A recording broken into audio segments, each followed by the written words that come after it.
virtual on on Zoom, let me just remind you to please turn on your camera. I want to see your smiling faces, please. Thank you. Thank you all for joining us. First of all, happy Fiesta to everybody. We're here in San Antonio. We're celebrating Fiesta Week. Excited about that. If you get a chance to come down, please come and enjoy all the festivities. I know Derek's been out enjoying all kinds of Fiesta things, so might ask you for some suggestions. All right, so let's get going. Let me turn the time over to Kendall for a roll call, please. Thank you, Chair. Brian Yonta. Here. Thank you. Dave Wegman. Derek Bays. Here. Thank you. Doris Cooksey. Debbie Reed. Here. Thank you. Nefi Garza. Present. Thank you. Kara Tackett. Present. Thank you. Jeffrey Carroll. Here. Thank you. John Beasley. Suzanne Scott. Thank you. Steve Gonzalez is, I believe, joining us at the moment. Dave Mock. Here. Thank you. And Stephen Klaus. Marty Kelly. Here. Thank you. James Gunn. Jamie McCool. Thank you. Jared Bowen. Here. Chris Robles.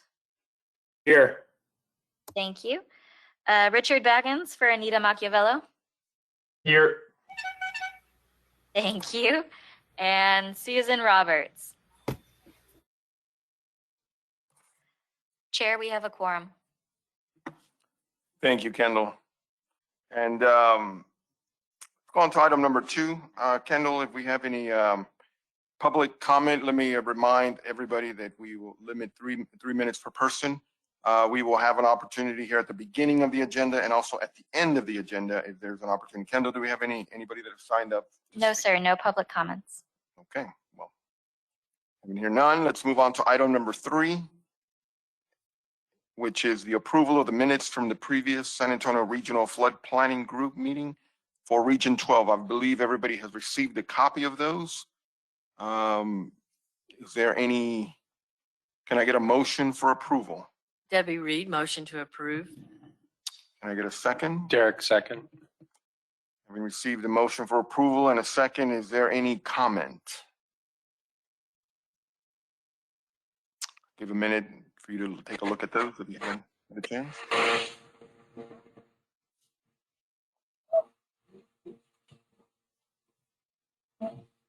Once again, any comments on the minutes? Hearing none, let's vote.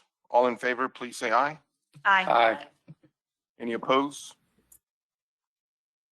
Item passes. Let's move on to the next item on the agenda, item number 4, communication from the Texas Water Development Board. And Richard, welcome back. Hi, Nefi. Good to see you again. Hi, everyone. This is Richard Bagans from the Texas Water Development Board. I'm covering for Anita today. She has a simultaneous region meeting for one of her other regions. I was at the beginning of this cycle. I was the Region 12 planner, but Anita took over, and I still manage 3 of the other basins around the state. So a few updates for you all today.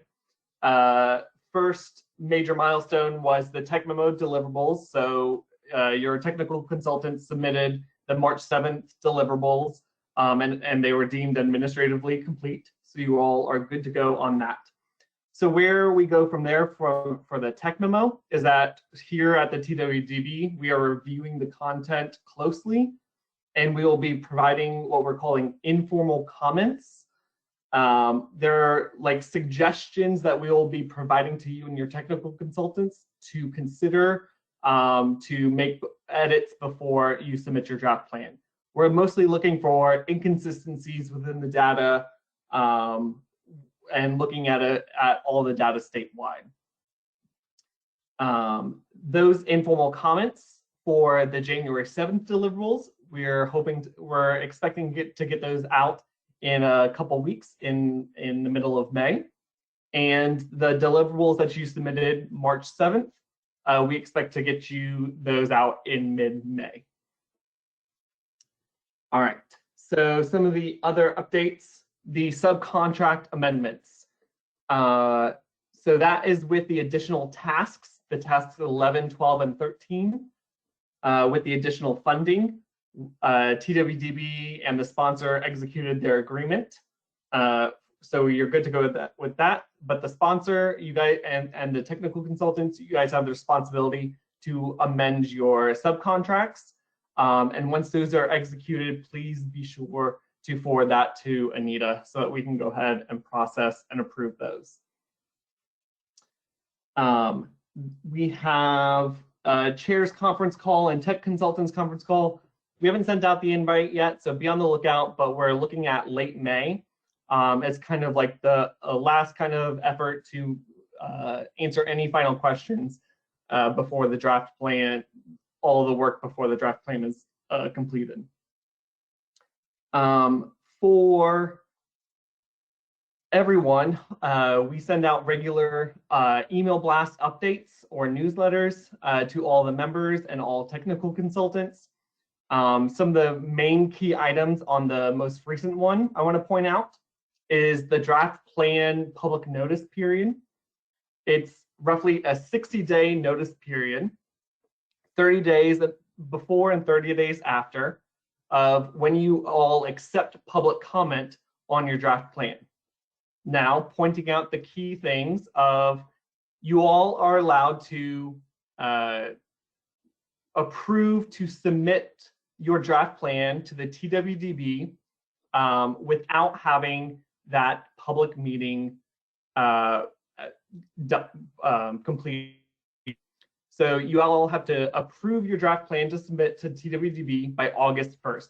But that meeting with the 30 days before and 30 days after can happen after August 1st, for assuming soon after, to accept public comment.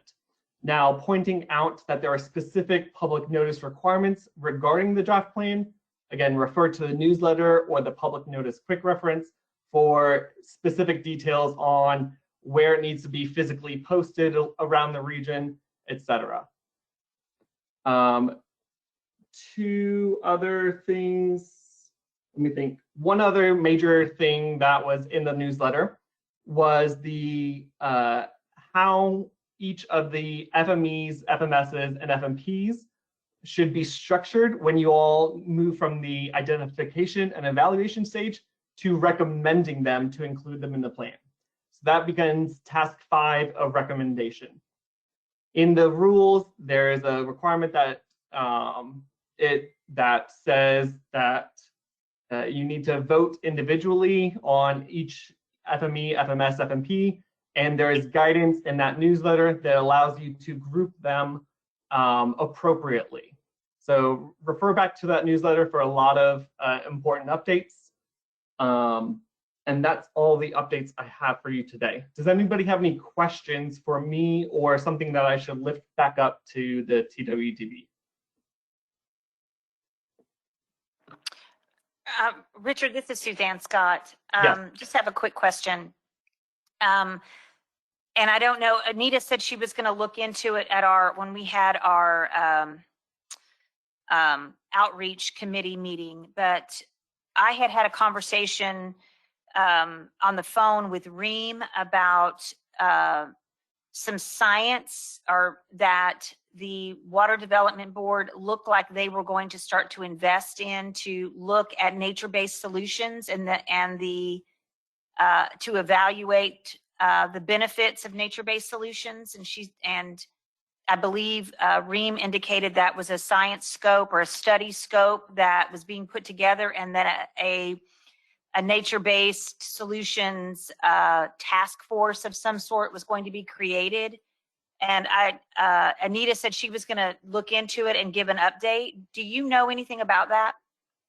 I don't have an update for you. I know that internal discussions are still ongoing But I'll be sure to remind Anita and Reem to go ahead and just give you a brief update when they can and when they have something to put forward.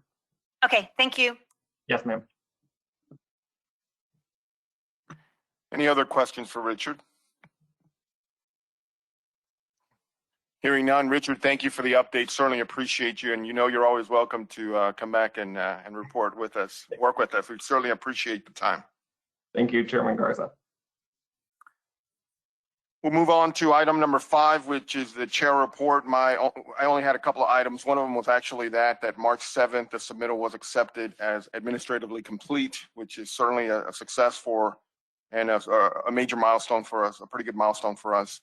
The other item that I had that I wanted to share with you is actually something that's been going on here in our county within the city of San Antonio, particularly a couple of items that I think may be interest to this group and or to the remainder of the region because of the maybe the precedents it may set, but certainly some good things occurring. Here recently, our city council for the city of San Antonio issued a city council request that we call them a CCR, which is basically a request by council.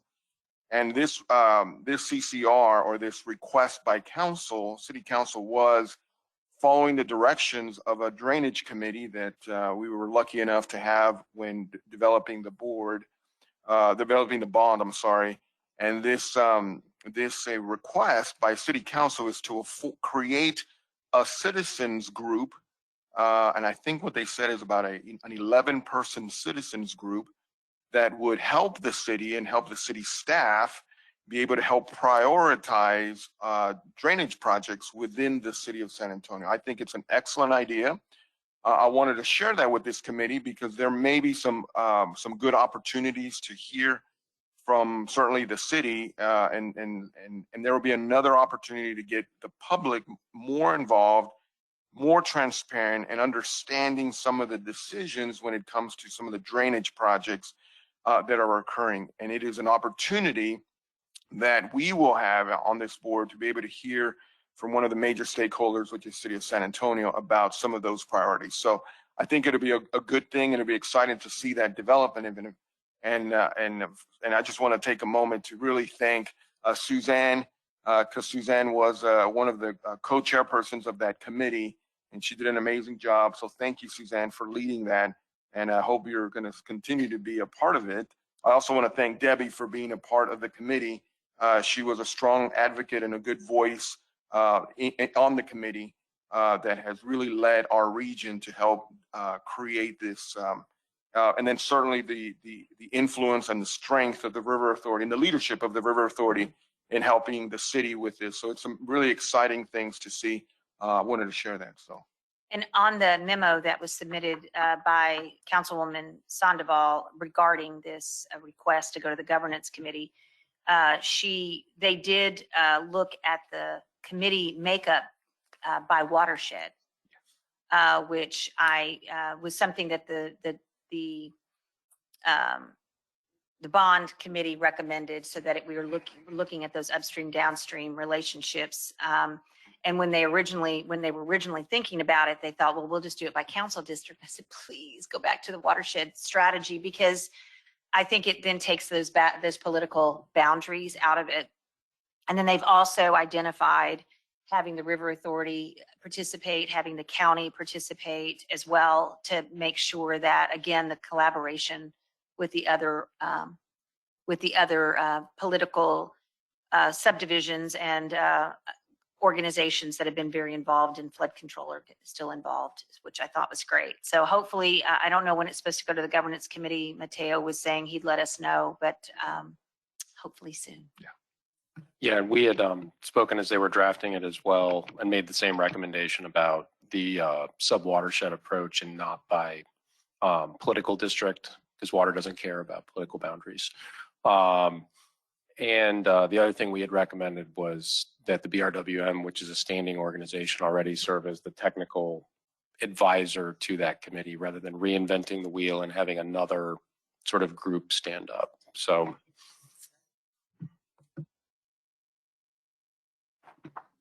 All right, well, thank you for those comments. We'll move on to item number 6, which is updates from Region 12 subcommittees from both. We'll go with the technical first and then outreach. Sure. So the technical subcommittee met on March 24th, and I won't, talk in depth because our main item of discussion was task 3B, and that's already on our agenda to go over. But we went through the full roster or list of goals and talked about metrics and refined some of those as we went through. It was a long meeting, but I think we made, a ton of progress, especially on metrics and how do you talk about gauges and emergency response programs. The, big part of the discussion just about what if you don't have the data. Part of the first short-term goals are just getting a baseline and finding what that data is, so you have a starting point. So I know Ron's going to talk more about it as he gets into item 7. But that's all I have. Thank you, sir. Appreciate that. From the outreach committee. Yes, thank you. We met on March the 25th and discussed some of the goals that were specifically related to outreach, and those will be discussed, when we get to that particular item. But we gave some specific input on some of those outreach goals. We also talked about the need to have some public meetings, which we will be working on probably early June, I think is what we ended up saying? I think sometime about that time, early June.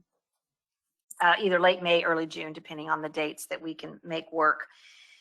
So we're going to define those dates. Do you have those today, dates that y'all were looking at? Because I know y'all were going to go look at locations and things. No, we've looked at locations. We have a list, and we have a meeting set for next week to kind of discuss that. Okay. And figure out what's going to work the best for us. That way we're ready to come back when we meet again with the outreach committee to present a plan. Great. So we are, we're, trying to look at all that and make sure that we're ready to go to get those public meetings. And we wanted to make sure that we selected some locations that were easily accessible to the most, hopefully, to a greater number of people. And then we talked a little bit about how we wanted to promote getting the word out on those meetings as early as we possibly can in advance of the dates that are selected. So that was really mostly what we discussed. One of the things that we did also talk about is, trying to figure out how we can make sure that we get as much input into the actual FMSs, FMPs, and FMEs. And I know that the consultants are working, reaching out to particularly political subdivisions and municipalities and that sort of thing to get a list of projects. But we also discussed, particularly as it related to nature-based solutions, some of that may be coming through the nonprofits. So we thought maybe there could be an opportunity for Debbie and I to host a group of environmental groups, and if they had any particular studies or evaluations or projects that may not have come up through the normal systems of a municipality, if they have something they want to do. So we talked about that today, and I think we're gonna try to see if we can get just bring them together and see if there's anything that we need to make sure gets on the list for consideration. But other than that, it was a great meeting, and I think we've got the marching orders about going forward. Thank you, Suzanne. Hey, Neffy, just a quick add on to that. Yeah. Just so the group is aware, we are looking early June. The areas that we're looking at, we're trying to do some different stuff. We're looking in Floresville. We're looking on the west side, San Antonio, down around the 410, 90 area, somewhere there. I think we have a couple of options. And then looking in the Shirt Cibolo area. So we'll have covered Bandera, St. Hedwig, plus the 3 we had, plus that. So getting a little, trying to spread it out throughout. Also had a meeting last week with, as Suzanne mentioned, meeting with stakeholders. Had a meeting with Castroville and in Hondo with Castroville surrounding areas, and finding out that these calls for FMEs, FMPs, and FMSs, we're really going to have to do a good job of reaching out individually, because there, with all the information that we put out, there's still a little confusion on, I don't have a project, and it's like, well, do you want a project? And and talking to them about, that they don't have to have something written on paper. It can be an idea, and talking to them about the different things, and you start bringing up specific projects, examples, and eyes start lighting up. And so we're really realizing we're going to have to do a better job of reaching out individually and really explaining what's available. Too, just as part of that, I think we need to give some clear understanding of what it means to be a sponsor of a project, because I think people are leery of putting their name as a sponsor because they think immediately they're making some sort of financial contribution or financial commitment to that project. And they may, at this stage, there's no real commitment other than that you're just going to shepherd that project through. That doesn't mean you're saying you're going to fund it at a certain percentage or any of that. It's just you're kind of the point person on that project. So I think that would be helpful for people to understand that they're not saying just because it's on the list doesn't mean they are immediately making some sort of financial commitment to making it happen. Just as we've been very clear that as soon as they put a project on there, I'm not guaranteeing them any money. That's right. It's both ways. There's no guarantee I've made that really clear. Just because you put this project on here, we're not guaranteeing you anything. It just and qualifies just a it tool. to be able to potentially get Exactly. funding or to apply for funding if it's available. Thank you, Ron. One of the things that, to me, outreach is so important and so critical in what we do.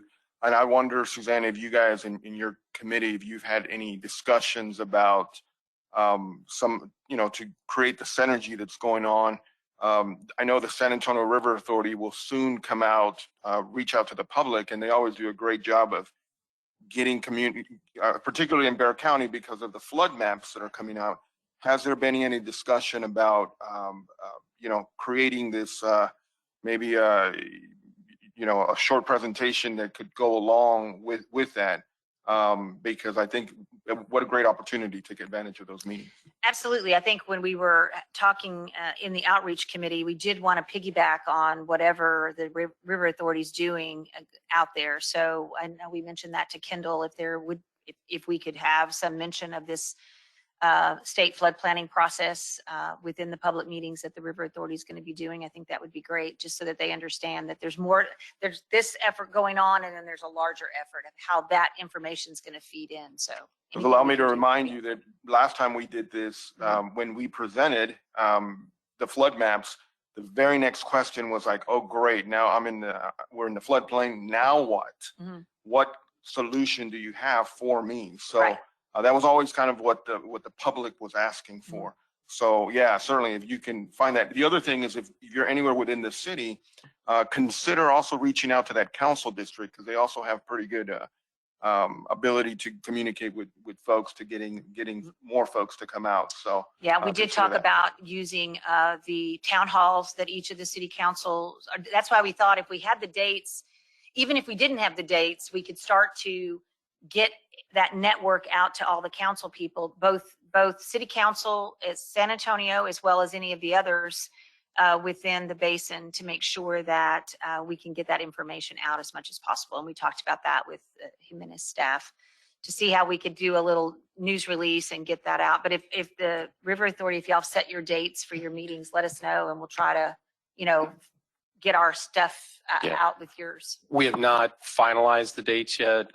We've got to go through, briefing our own board and elected officials, but we're anticipating in the July-August timeframe will be the floodplain mapping rollout.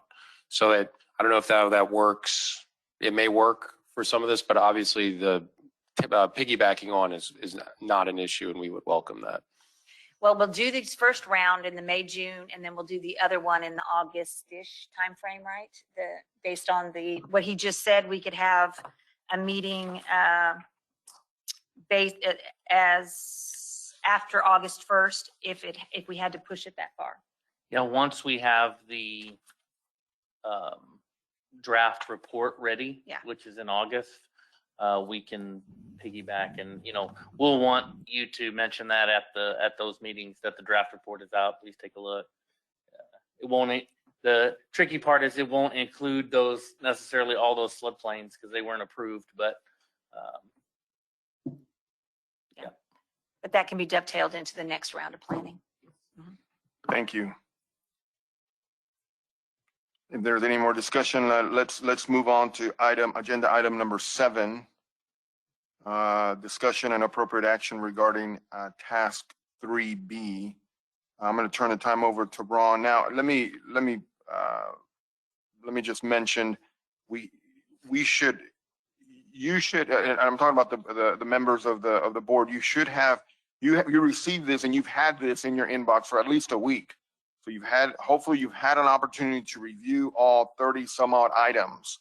I do know that the technical committee did spend like 2 hours, 2.5. I heard it was like 15 hours, but okay. It just felt like 15 It hours. felt like 15. I know you spent a lot of good time. I've had the chance to review them, and they seem like really well thought out items. Honestly, I'd hate to take 3 or 4 hours here going through every single one. So if I could ask of the committee, if you do have any questions, let's highlight a few of these and talk about it. I'd rather not go through every single one. Let me turn the time over to Ron first for any comments. We do have to take a vote on this. So I will be asking for a motion. So Ron.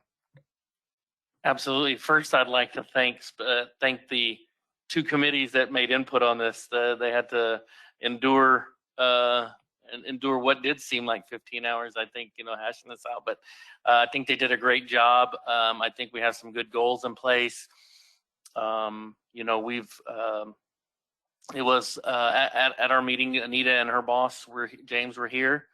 So we got to visit with them. They got to hear our goals firsthand. And so we actually got to get their input. So I thought it was a great meeting. I think just want to iterate, this is the first time we're doing this, right? This is the first time this group has thought of this. This is the first time as a planning group. So, and this plan will be updated in 5 years, maybe with to increase some of the things that we've done, change, delete, add. But from what we recommended and from what the technical committee saw, these are the goals that will represent Region 12. Many of them are similar to what other regions have. Some of them are a little bit farther. And we think that the technical committee wanted to be aggressive in our long-term goals, and so we kind of because we didn't want to sell ourselves short. We wanted to make them a goal, and so we think they are achievable, but some of them are aggressive. And so, as Neffy said, we put these in front of you as suggested by the 2 committees. And if there are questions on any of them, or you'd like to discuss any of them, I will be more than happy to do so at this time. Just Debbie Reed, have a quick question, just an overall, and I think this was something that kind of, as we discussed after the intense meeting, I felt like one of the common themes for all of this is who's going to be the keeper of the data. How, as a group, are we going to try to institutionalize somebody actually taking on the responsibility for doing the managing and actually, I think I wrote it down, monitoring, measuring, and reporting these goals in a time frame. Is it within our scope, or is there a way to make a recommendation about, or could it even be an agency's strategy, MEFMS proposal, that they be the keeper and that they do this and that they seek funding for doing that? I was just wondering about if you guys have kind of brainstormed Instead of just having something in paper and then it goes on a shelf and that's it. No, it's part of the goal. So that's the last thing we want, Debbie, is for this to sit on the shelf. It is currently not in our scope It's not. to develop some of these things. I think there are different things out there that we can help with. There are additional funds that we haven't scoped yet that we could do some of this if the region planning group wishes us to do some of that. I think in the long term, I don't think that we're not going to be under contract for, the next 5 years for this. So someone will have to take that on or assign it to an entity of some sort. So. Suzanne. This is Suzanne. I've got a question. I guess maybe Richard, if he can answer it. I'm assuming that this is a problem that every planning group is going to have if they've set goals and someone's responsible for tracking those goals. I mean, a goal is only as good as the information that you're going to have. And this process requires goal setting and goal reporting. But yet if there is not funding for that, or if there is not, some assignment that's given to that, or some consequence if you don't report. I mean, I don't know what else to say, that then this is really just a task that doesn't have any meat behind it. So I guess the question to the Water Development Board would be, is this coming up in other regions, and how is it anticipated that these goals will be reported and tracked over the period of time so that this data is usable moving forward into the next planning process? Right. It is just a general big picture question. For this current cycle, the goals are the main priority behind them is to establish per region what you guys see as your critical goals and where you guys see yourself in the future, and tying all of your recommended FMEs, FMSs, FMBs to your goals, and showing that the projects that you recommend are there to shape the future of your region.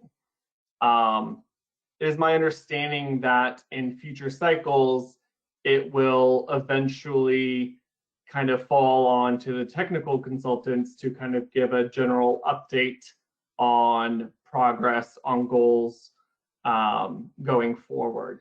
That is yet to be determined officially and yet to be written out into the scope of works and guidance. But in terms of overall the exact metrics, I will be sure to elevate that and make sure that it is determined. And if I can give you an answer by the next meeting, hopefully. But if not, it is something that we are aware of at the state level for how all the goals are going to be tracked and measured. And that's and emphasizing that the goals written should be as measurable as possible. Absolutely. And I think that the issue here is that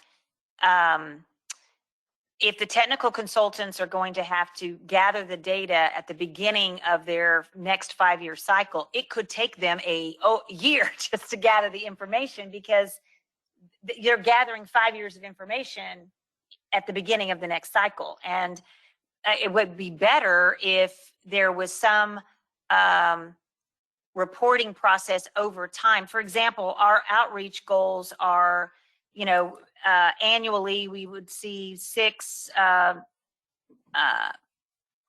outreach efforts within the basin, and then it grows to 12. Obviously, we hope that there would be more of that. But in our case, the city of San Antonio is doing outreach. The River Authority is doing outreach. The city of Bexar County, Bandera, Dave may be doing outreach. Bernie may be doing outreach. All those should be able to count. But if they're not counting them or reporting them in any way, then they're not going to be counted.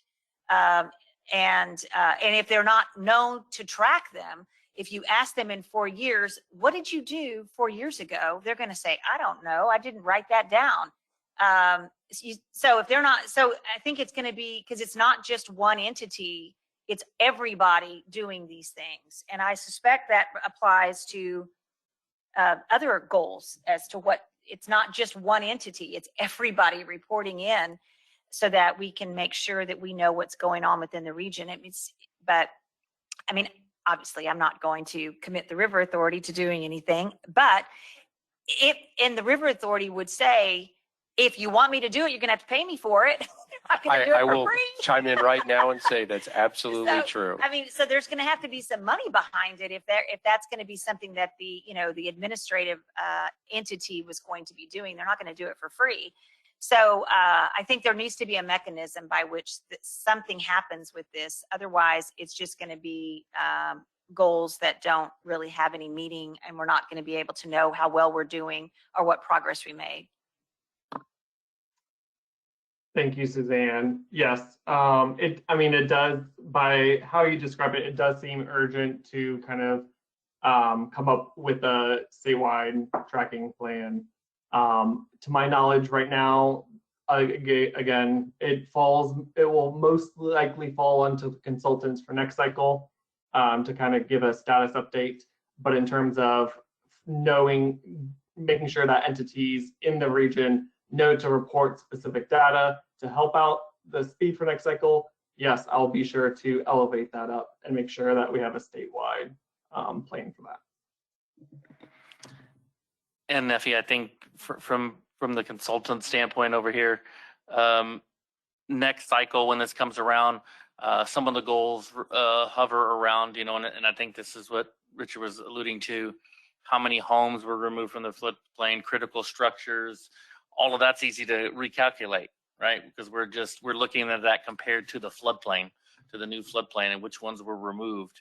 But when we're talking about the goals for outreach, for nature-based solutions, anything, because there was a couple in here we mentioned tracking, just to establish a baseline, because what is really going on in this basin. So we found it very important to this region, but how what all is considered into that and what's really going on, and that way we can say we need to increase that by X percentage or X number over the next 10 to 30 years.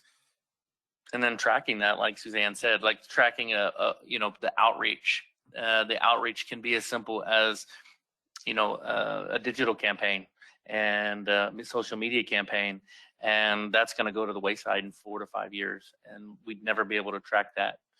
So some of these are going to be harder to track than others, obviously, but we still think that they're viable goals.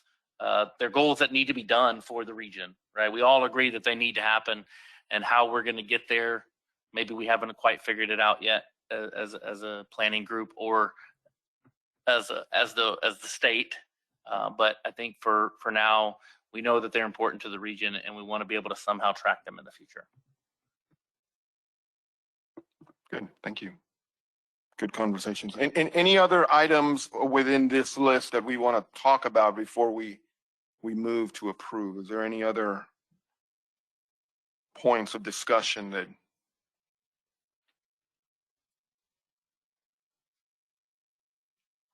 Okay, anybody online? If there isn't, then I'm going to entertain a motion to approve item 3B as currently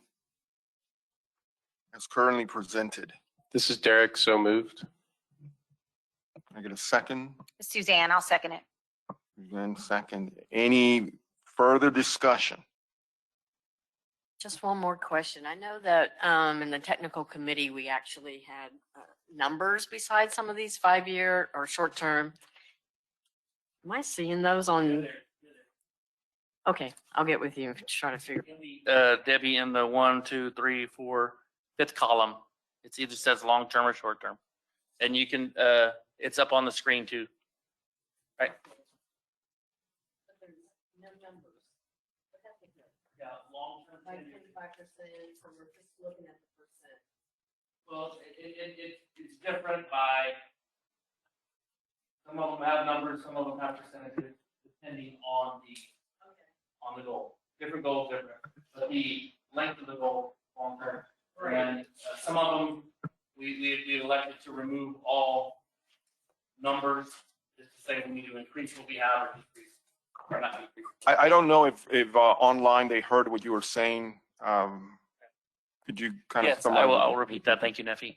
The short-term and long-term goal years are either 10 or 30, and they're on the sheet. The goal, as part of what Debbie was asking, was were our increases by a certain number, or were they by a percentage? And that's different by goal. Not everyone is associated with the number or goal, or has an increase or decrease to it, but it's goal dependent. Thank you for that clarification. Any other discussion? Anybody online? Any questions about these? I have a motion for approval and a second. So if you will need a comment, this is the time. Okay, hearing none, then let's vote on this item to approve. So the motion is to approve task 3B as presented today. All in favor, say aye. Aye. Aye. Any opposed? Item passes. Thank you.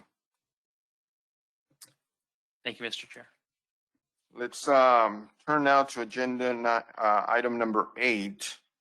The reason why we have this agenda is I think we need to get some clarification. I think there was maybe a little bit of confusion or a little based on some discussions that had occurred at one of the committee meetings, a conversation on natural flood mitigation features and nature-based solutions. Ron, I'm going to turn the time over to you. Thank you, Neffy. So wanted to kind of go through what we as the consulting team were doing, have been putting together so far as natural flood mitigation and nature-based solutions moving forward. First in your packet is chapter 2 and task 1 in the planning area description. This is the section that talks about identifying, kind of, you turn over the second page, identifying existing major flood infrastructure and natural flood mitigation features.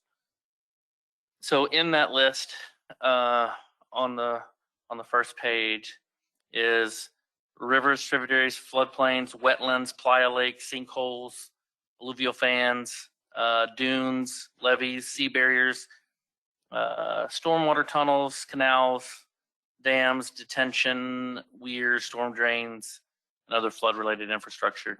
So we've tried to gather as much of that as we can. Don't have a lot of wetlands in South Texas, so but we do, or playa lakes, right? But we, not many playas, right? But we've captured the sinkholes, and we captured, and I actually have the numbers. I actually had our GIS team pull the numbers because we also captured, and I had them pull. So I think this is my. So we captured a lot of storm drains, and most of that's the city of San Antonio. That's the biggest amount of storm drain that's in the system. They would they'll probably account for 98% of the storm drains throughout the region. So the rivers, we've had the rivers, we've had those miles, floodplains, we've had all that, dams, we have those numbers from the NRCS, but we also collected conservation easements, bridges, levees, low water crossings, major reservoirs, and just some quick numbers. We have several conservation easements from the EAPP, the NCED, NRCS, TNC, several thousand acres that we can provide, that we've collected already. And I've already talked about Suzanne about getting her what we've collected. One of the things that on the conservation easements, I think, as we discussed, we reached out to several of the Texas entities that cover that, and they won't hand out all the conservation easements. We have to have permission through each one of the easements. And so we're going to work with Suzanne to maybe get some more, grab as many as, show her the list of what we have, and hopefully her and Debbie can help us get some more of that information. Yes, ma'am. Do you think Brian can help with some of that? Let's get a list of what we have, and then I'll probably need help identifying what we don't have, because they don't tell you what you don't know. Yeah, because the conservation easements are on private property. So sometimes people, they don't necessarily want that out there. So that's why you have to ask each entity who holds the easement as to whether or not they're willing to at least give you some general understanding of where it is. Are you also capturing? Aren't those all recorded documents though? They are, but Which means they're in the public domain.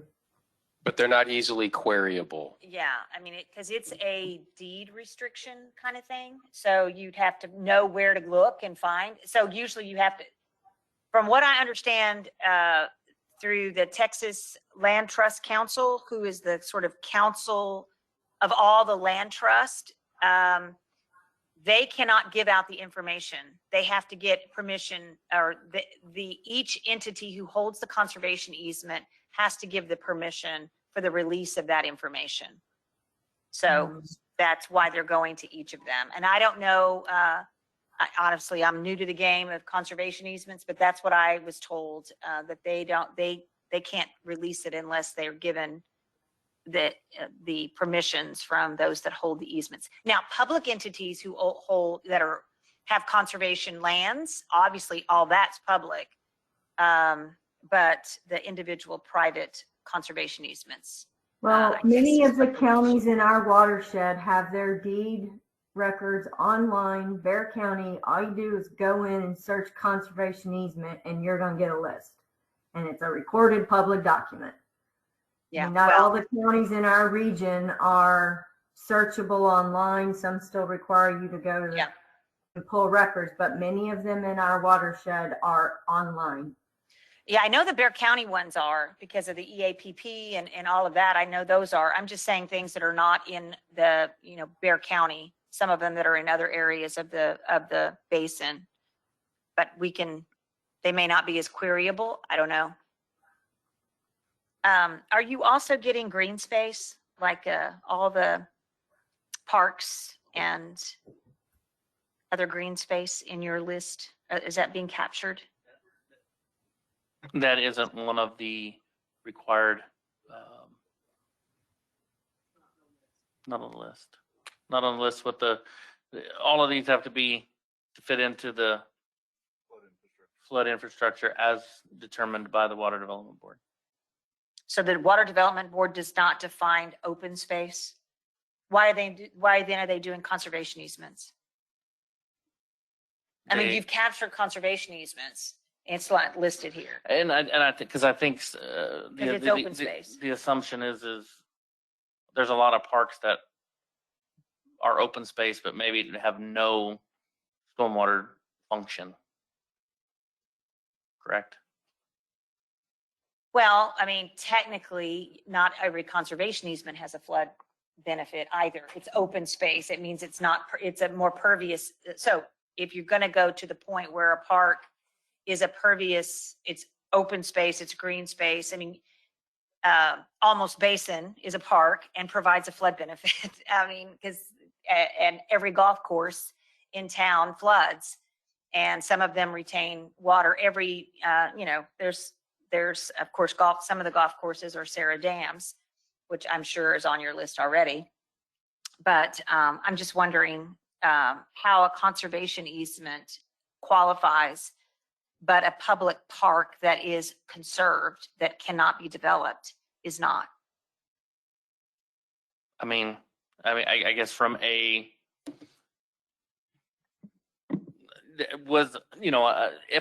a park was set aside, if that was its main function, and we can show that it has that function, I guess we can include those. But how can I show that the conservation easement don't? Usually those are larger than a park. But there's a lot of open space. I was just gonna make the recommendation. I don't think, this is a water development board question. So my Right. recommendation would be, for Richard on the line to take it back with that particular question. I mean, park GIS data is relatively Right. Yeah, it's easily easy to get. accessible. I think it's just what is appropriate to be counted or not. And I understand Suzanne's point of why one but not the other.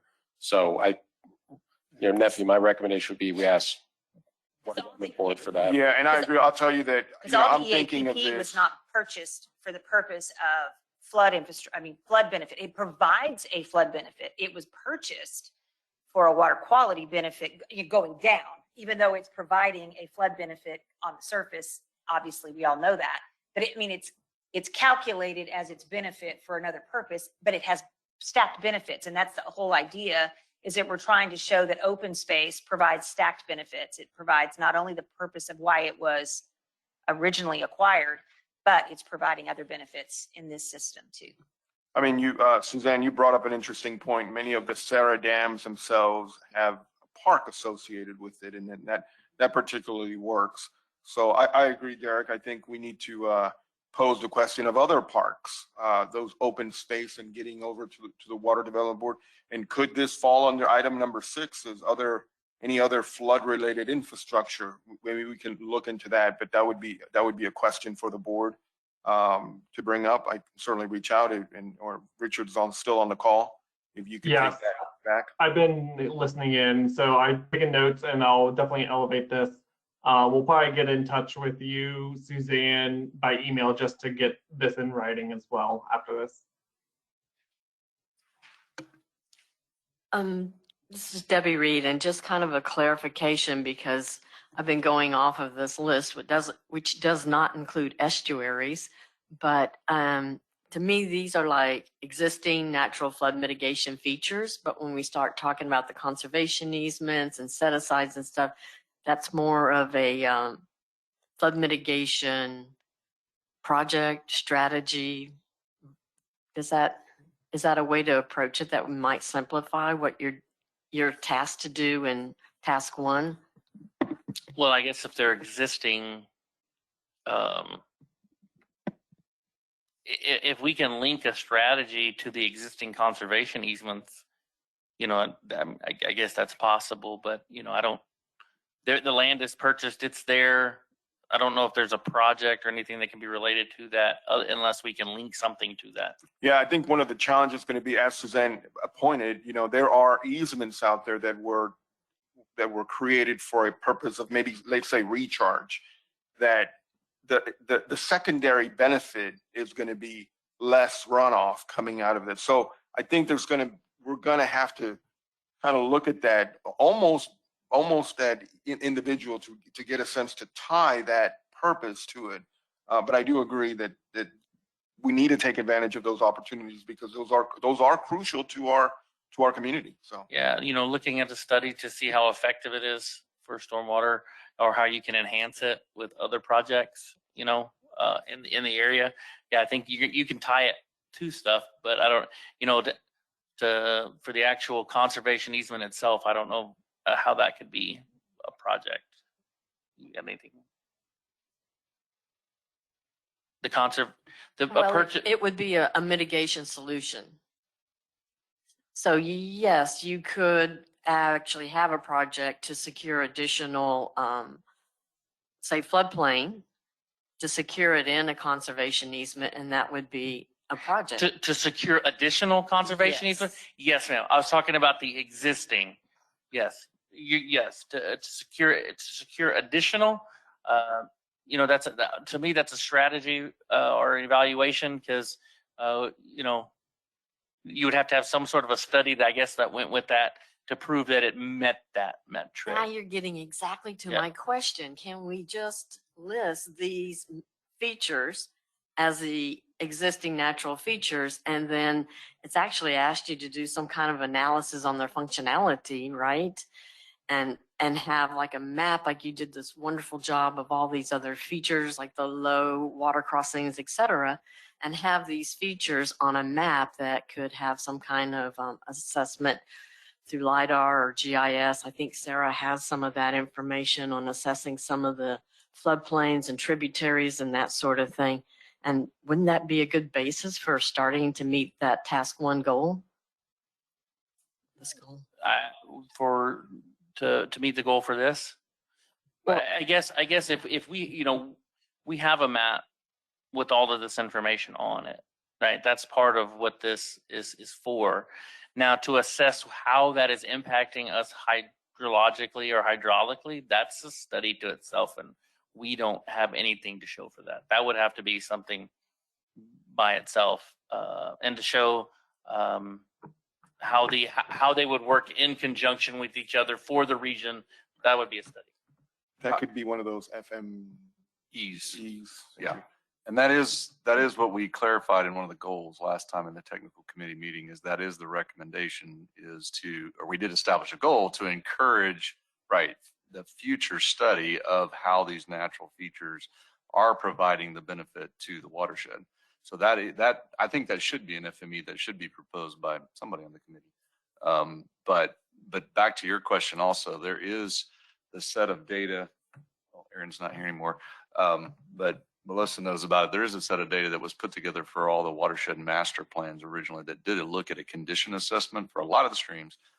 We have some of that data, but we can, I mean, the section says we can be very general in our description of it. So we can pull that in. And what we kind of talked about is maybe just, looking at that as a baseline, like this, we know this number of stream miles has been assessed within the region for whether it needs to I be think that would be restored or excellent to give preserved or- us, okay. here's what we have, and then Yep. you'd be able to identify what's Right. still lacking very Right. much more precisely. Yeah, and I think we can do that net difference because especially now that we've got the Fathom data and the BLE data, we have a lot more stream miles that have never been assessed, but it does at least put the numbers out there as far as what has been done and what could be done in the future as part of these other studies. And, I let, guess- let me add that I do think it's a good idea that we propose this as an FME. And let me explain to you one of the reasons why I think it's a good idea that we do that, because typically when we're looking at project, it's very easy to look at, we need a concrete channel, we need a pipe, that's very easy to identify. Because it's easy, it's measurable, it's something the engineering community and we know how to do. When quantifying and understanding the benefit of a natural open space, it's not necessarily first in mind. So that's why if we develop or we request this study to help identify that and quantify that, it's going to be really exciting, because then now we start creating almost like a baseline that, yes, if you have an acre of undeveloped land, there are these potentials. So I think it would be a good idea to propose that as one of the studies that could then get developed into something further. And I was just going to say, I think I would like to offer up that the River Authority be the one that submits that as part of the FME. I think just makes sense with our mission and what we do. And as you go forward, I know that you've got some future development predictions that you're doing. We're using the 500-year floodplain, whatever, for that.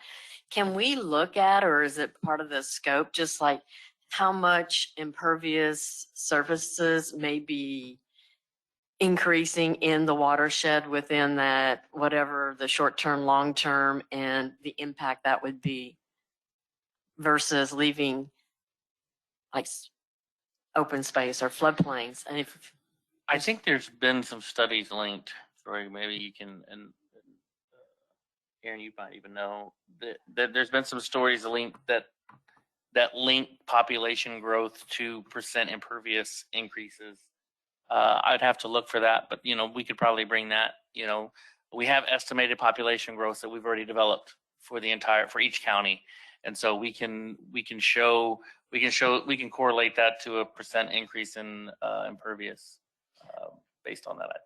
But I also think, didn't y'all look at that?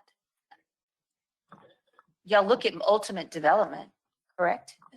So a couple of years ago, we did a urban land growth model for a number of our watersheds. We could extract from that growth model the land use and then come up with the impervious cover that would result from that. But I just want to manage expectations. We did it for a limited number of watersheds. It does not cover the entire basin. And there's time and effort that goes into that sort of effort. That's not just to run the computer model for us.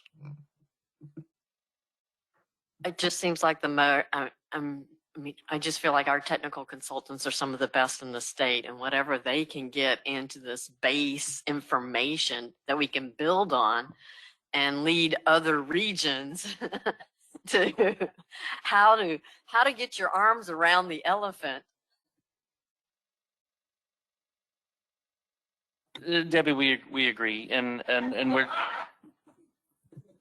with everything you said, Debbie. With everything you said. All but right, no, okay. we no, we are trying to. We're trying to capture as much of that, and I was trying to get, and it kind of digs back into your functionality and kind of what Troy was alluding to. You know, we're supposed to classify this as functional, non-functioning, and deficient, and that's a really tough exercise. I mean, I can look at Neffy and say, how many of your storm drains are deficient or non-functional, and they're working on that, right? But that's a huge effort, right? That is a huge effort that they're undertaking, and so I think we can have some of those, and kind of like what Troy was talking about on the non-functioning or deficient streams, we can do things of that nature. You know, when it's much harder when we start talking about if a conservation easement is functioning or deficient, as it is a sinkhole. We're not standing over the top of it watching it. And so we're going to do the best we can with that and gather a lot of that information and put some of these things into play. So there's a lot of, so this task one is for the natural flood mitigation features. We're trying to, it's a data gathering, right?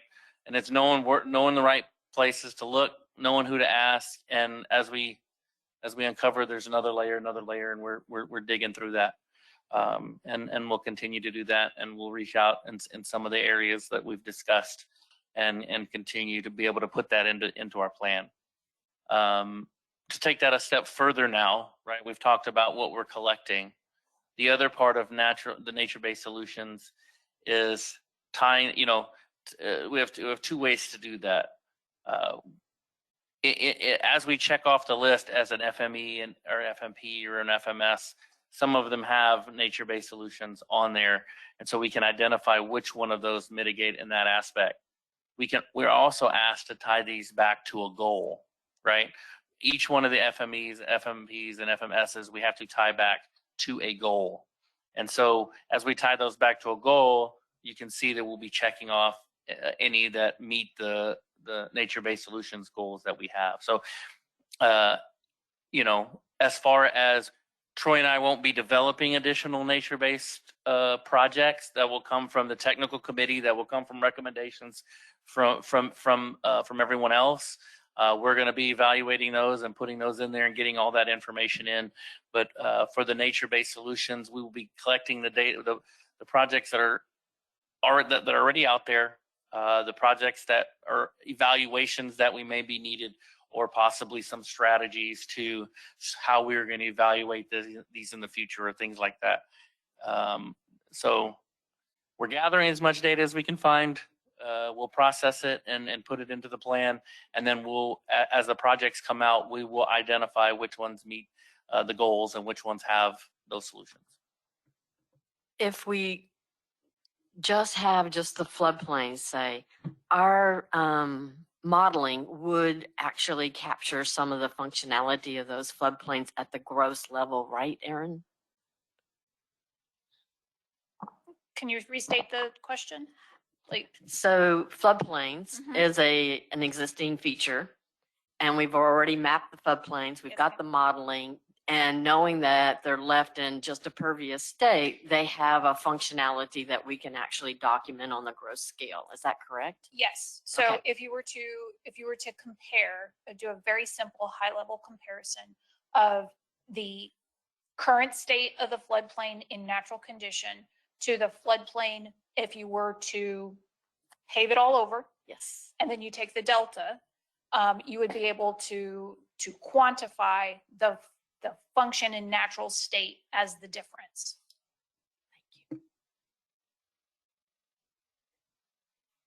Any further questions on item number 8, conversation on natural flood mitigation features and nature-based solutions?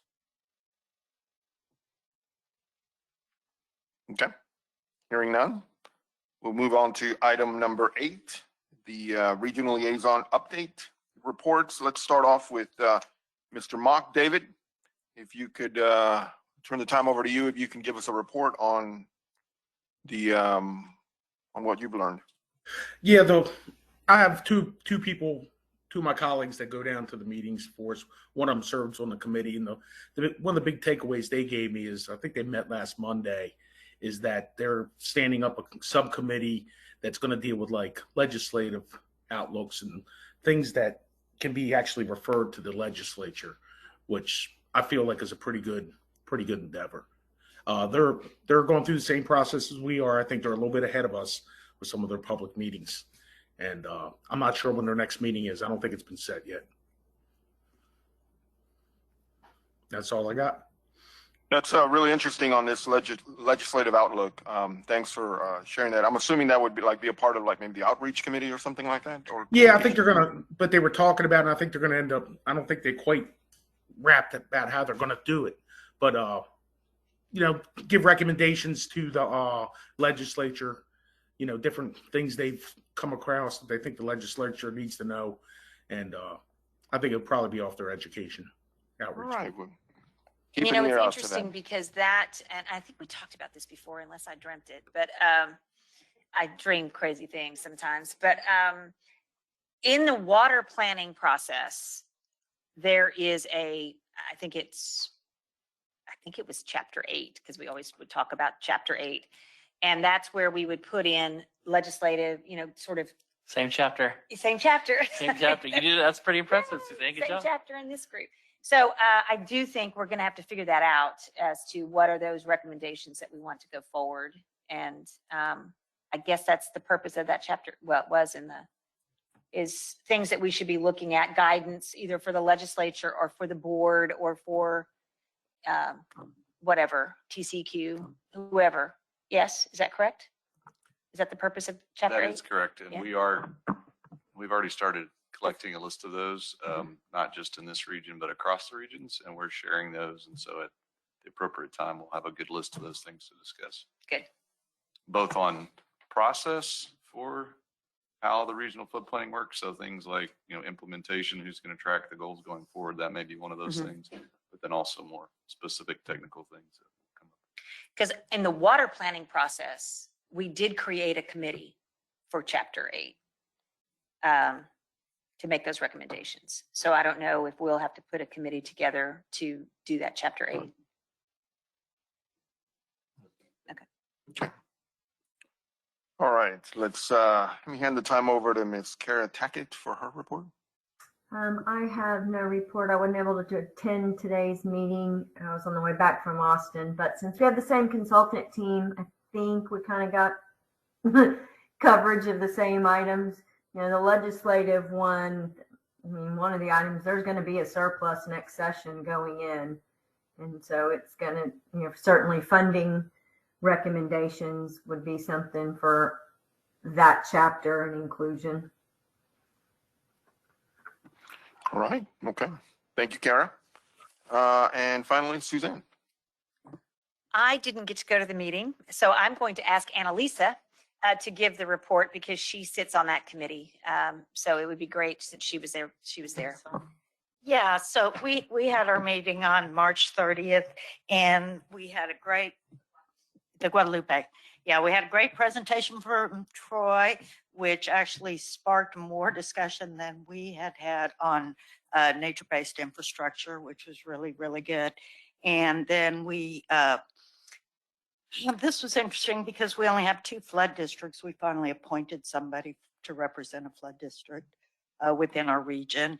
And we are moving right along as far as our work schedule. We were given the first chapter of text to review before our next meeting, which is going to be, I think, May 10th.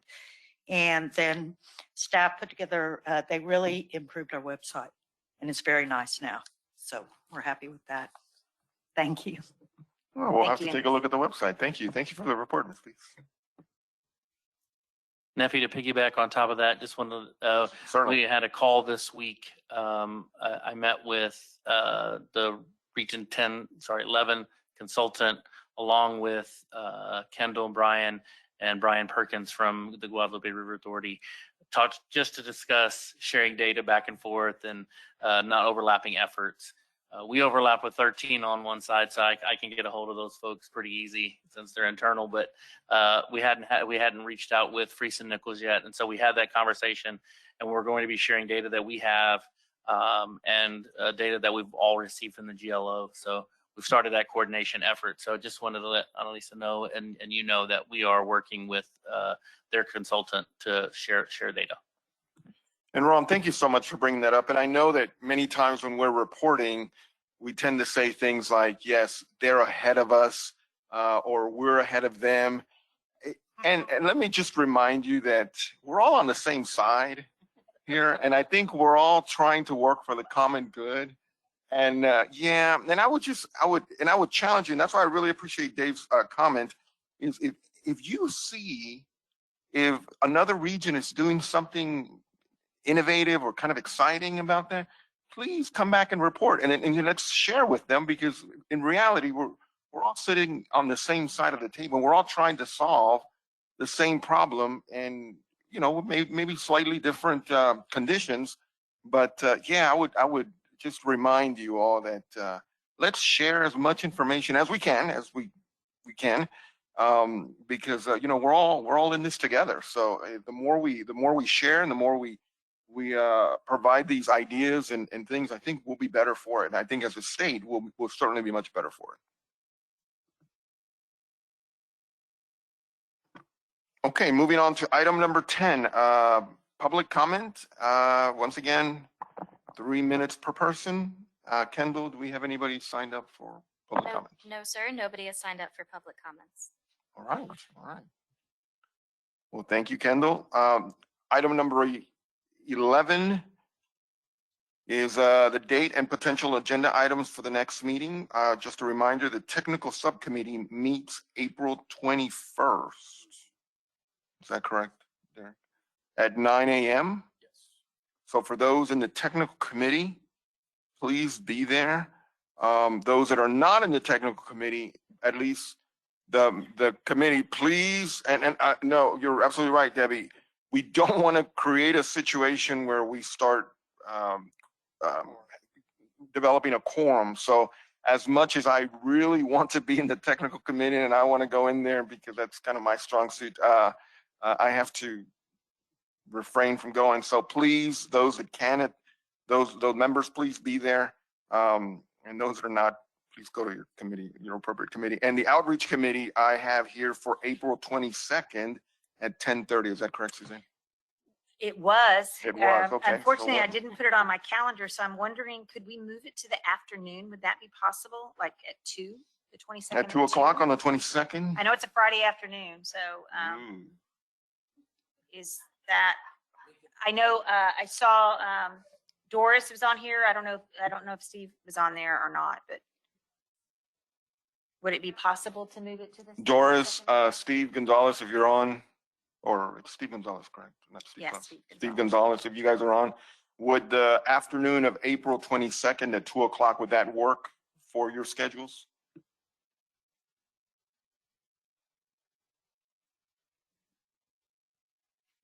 Well, Maybe then they're I'm not just there. going to say that maybe we'll just do it that way. Okay. Well, because we didn't I send guess out, silence means there's no approval. calendar notice. Yes, that was no, sent out. I thought we planned something for right before lunch, but yes, the afternoon's We open. did, and Doris, I did not do very good calendar management on my part, so somebody else within the Nature Conservancy slipped in a meeting with somebody else.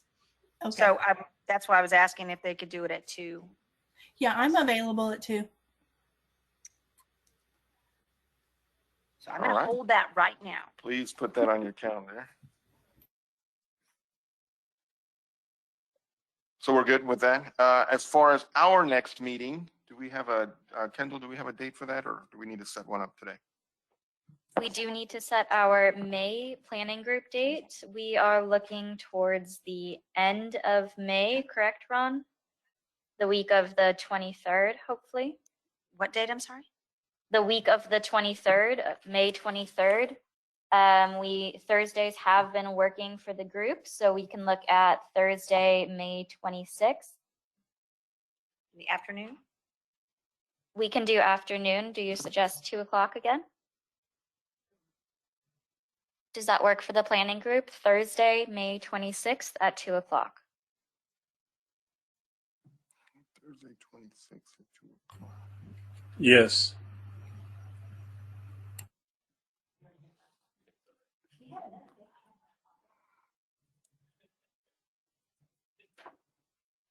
Yeah, 2 o'clock can work.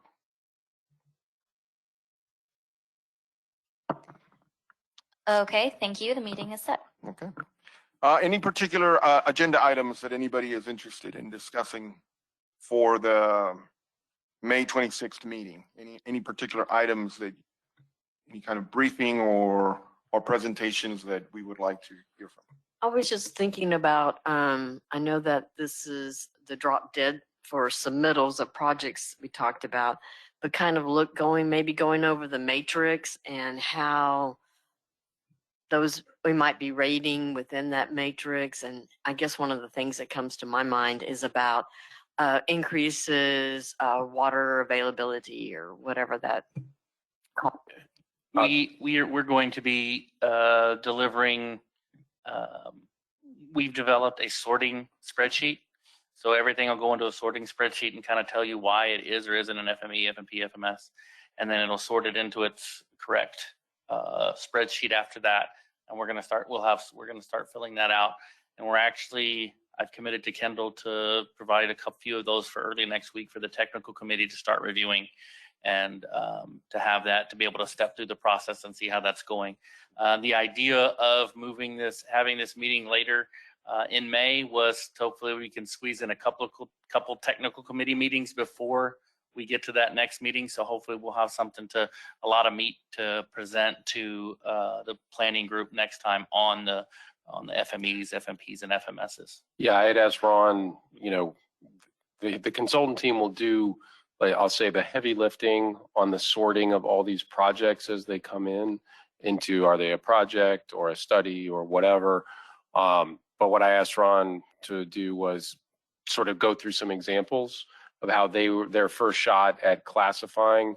That way they could walk through it with the technical committee. We could provide input, discuss if they needed to refine the process, that sort of thing. So that's where we're trying to go for whenever our next technical committee meeting is, next week or whatever.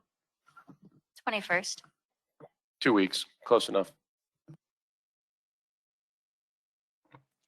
Kendall, I did for the neck and Neffy I did get a commitment. The GLO is willing to come give us an update on their process as well, because they're doing their study in the lower basin. So they're willing to come give us an update on what they've collected and what they've done and where they're at on their process as well. You suggesting that they be on the agenda for the 26th? I've asked them, I think it was a question if we could get them, and I did ask them and they are open to it. So we just need to. Perfect. Let's confirm with them. I like the idea. That'd be an excellent idea. Ron, would it be a benefit if we had the Texas Water Development Board modeler Shrikant Koka to actually talk about his process where he is in doing the effectiveness or cost benefit analysis for nature-based solutions? Yeah, I guess I guess that's kind of dependent on where he is at in the process. I don't know if he's willing to give that. Have you spoken to him? I have not. I'll reach out again. I've asked James's help also to contact him. Let's see if we can get an update Okay. on that also. All righty. Having said that, then let's move on to item number 12. Can I get a motion to adjourn? So moved. Second. Thank you. Have a wonderful weekend, and we will see you in a few weeks. Thanks all.